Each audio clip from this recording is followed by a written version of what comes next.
Bonjour YouTube, j'espère que vous allez bien. On est actuellement le samedi 23 novembre. Ça se trouve, tu ne vois pas la vidéo à 17 h parce que tu es actuellement en train de regarder le YCS sur Twitch avec moi, tout simplement. Et l'idée, c'est que on va pas, malgré le fait qu'on soit en live, au moment peut-être où tu regardes cette vidéo, s'arrêter sur ce rythme d'une vidéo par jour qui me plaît pour le coup. Mais on va faire une vidéo un peu particulière, une vidéo qui va parler d'un domaine un peu comment dire, alors pas sombre dans le sens malsain, mais sombre dans le sens où pas beaucoup de gens savent un peu ça. Le domaine qu'on va aborder aujourd'hui, c'est les cartes géantes. Alors vous en voyez une derrière moi ici, l'artefact Moral Tag qui est très connu dans le format HAT.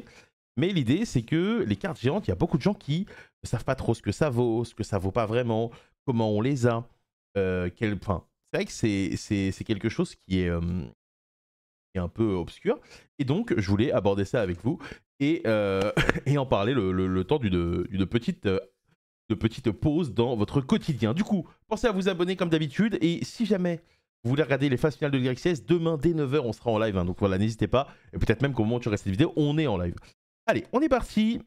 Et on va parler un peu de tout ça. Donc du coup, les Giant Cards, pour ceux qui ne connaissent pas, alors, vous avez forcément vu que l'année dernière, j'en avais gagné une. C'était évidemment la Minerva qu'on avait récupérée au, au UK National, qui actuellement est à Lille chez Gabriel Huart, parce que j'avais peur de la faire envoyer par la poste. Il va falloir que je la récupère un jour. Mais il y en a plein qui traînent, il y en a plein. Vous en voyez sûrement dans les décors de streamers, vous en voyez probablement un peu partout. L'idée, c'est que ces cartes sont simplement remportables en YCS. Donc les YCS, c'est quoi? C'est le plus gros tournoi du monde, c'est ce qu'on est en train de caster ce week-end sur Twitch. Mais l'idée, c'est qu'à côté du main event, qui est évidemment l'event le plus prestigieux, mais pas forcément celui qui va rapporter le plus entre guillemets d'argent, il y a ces side events qui vont vous permettre tout simplement de récupérer ces cartes géantes. Donc en général, pour récupérer ces cartes géantes, vous devez gagner un tournoi entre 128 et 256 joueurs en fonction de la tendance, en élimination directe. Et du coup, en fonction de la carte que vous gagnez, ça va avoir une certaine valeur. En général, en event, vous allez pouvoir tout simplement les vendre entre, allez, 1000 et 2500, je dirais, en fonction de la carte. Puis derrière, avec le temps, c'est quelque chose qui va soit prendre de la valeur, soit downgrade. Aujourd'hui, il faut savoir qu'il y a pratiquement aucune carte géante qui part à moins de 600-700 euros, je pense. Même celle qui downgrade, pour le coup. Il faut savoir qu'à l'époque où moi je jouais de manière compétitive, les cartes géantes, ça partait à 200-250 euros. Je pense notamment à des cartes comme Pot de Dualité ou autres que j'ai vu partir de mes yeux. Et c'est vrai que bah, aujourd'hui, avec le boom, tout a explosé. Il y a beaucoup de regrets, en tout cas du côté de l'ancienne génération par rapport aux cartes géantes, parce qu'aujourd'hui la valeur que ça a est complètement folle. Moi, pour vous donner un ordre d'idée, pour la carte géante que j'ai gagnée au Hockey National, j'ai refusé une offre à plus de 2000 euros. Parce que, alors la vérité c'est que j'aurais bien pris l'argent, mais c'est quelque chose qui avait une certaine valeur au vu de fait d'avoir rejoué en format normal, en format plus récent. Il y a beaucoup de mauvaises langues qui pensent que les anciens joueurs sont claqués et qu'aujourd'hui ils sont tous trop forts, alors que vas-y, if I speak, le niveau moyen, tranquille. Donc du coup ça me tenait à cœur d'avoir un petit symbole en mode taisez-vous les noobs.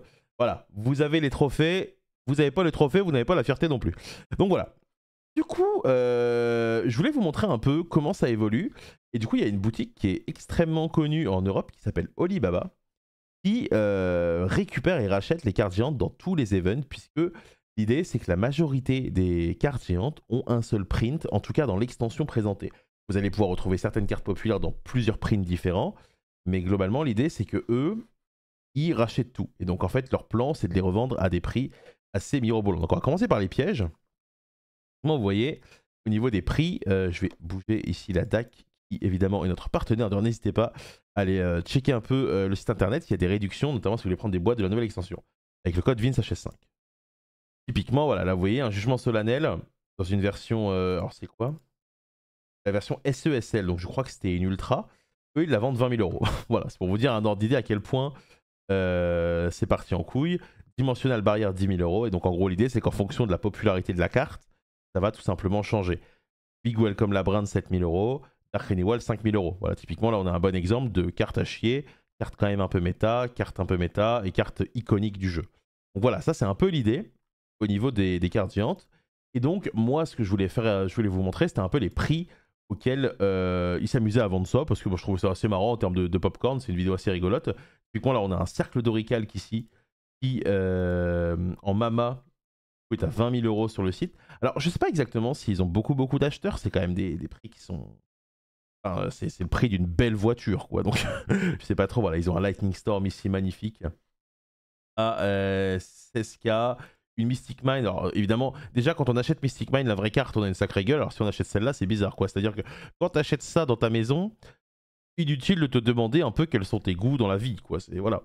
La PTT que à 14 000, entre guillemets. Or, que à 14 000, évidemment, c'est scandaleux, mais. La planète cash à 10K, le Graphkeeper inscription à 5000, le Spellbound. Et l'idée, c'est que normalement, si je me rappelle bien, c'est les cartes d'extra deck qui se tonkent le plus. On a la magicienne ici qui atteint les 25 000 euros. Le BLS, il a. Le BLS en toche.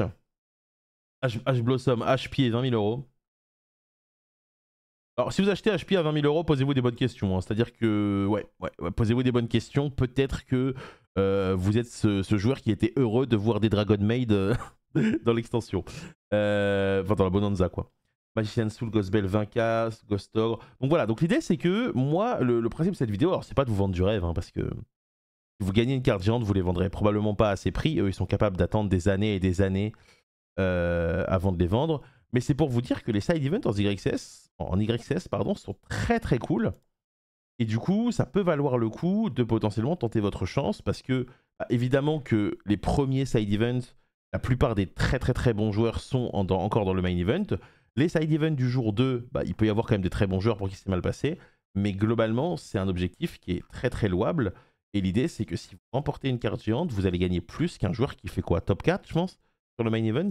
Donc c'est assez fou. Donc là, on peut regarder les cartes extra. Donc là, typiquement, on a la IP dans sa version Team. Time, je sais pas comment vous dites, 25 000 euros. La Dark Magicienne, Apollousa 25K. Le Black Rose, il est incroyable. Donc là, typiquement, ce week-end à Bologne, il y a le Dark Armée de Dragon qui a été mis et il y a des offres déjà qui sont à 4 000 euros alors que le tournoi ne s'est même pas joué. Donc c'est assez fou. C'est vraiment très très très fou. Donc disons que c'est un marché un peu parallèle qui est très bizarre. Mais globalement, ça peut être intéressant si vous avez un bon niveau d'envisager de faire ça. Ok, ils ont vendu la Mech Knight pour 10 000 euros, c'est intéressant. Donc du coup, il va y avoir un fan de ça. Cyber Dragon 9000, Doom Virus, Akashic, Saryuja, Gate Guardian. Voilà, ça c'est un peu toute leur collection. Il faut savoir qu'aux États-Unis, il y a un gros magasin qui est connu aussi qui s'appelle Frank & Son en Californie, qui a un booth. Booth, ça veut dire un magasin, mais vous savez, c'est les genres de magasins qui sont au milieu des conventions. Avec des tonnes de cartes aussi géantes. Eux, je crois qu'ils les vendent à des prix un peu plus raisonnables, entre guillemets. Je crois qu'on est sur du 5-6K la carte. Mais globalement, voilà, c'est vraiment un marché qui est très différent de ce qu'on a l'habitude de connaître dans Yu-Gi-Oh! Et je trouvais ça sympa d'en faire une mini vidéo et d'en parler avec vous. Voilà, donc si encore une fois, le contenu quotidien vous plaît, alors je sais que la vidéo, si vous êtes intéressé par le TCG et autres, c'est un autre sujet. Là, on est vraiment dans autre chose, mais je trouvais ça sympa d'aborder ça avec vous. Pensez à vous abonner et passez me voir sur Twitch à partir de soit maintenant, soit demain, 9h, pour le jour 2 du YCS. Prenez soin de vous, des bisous. Ciao, bye.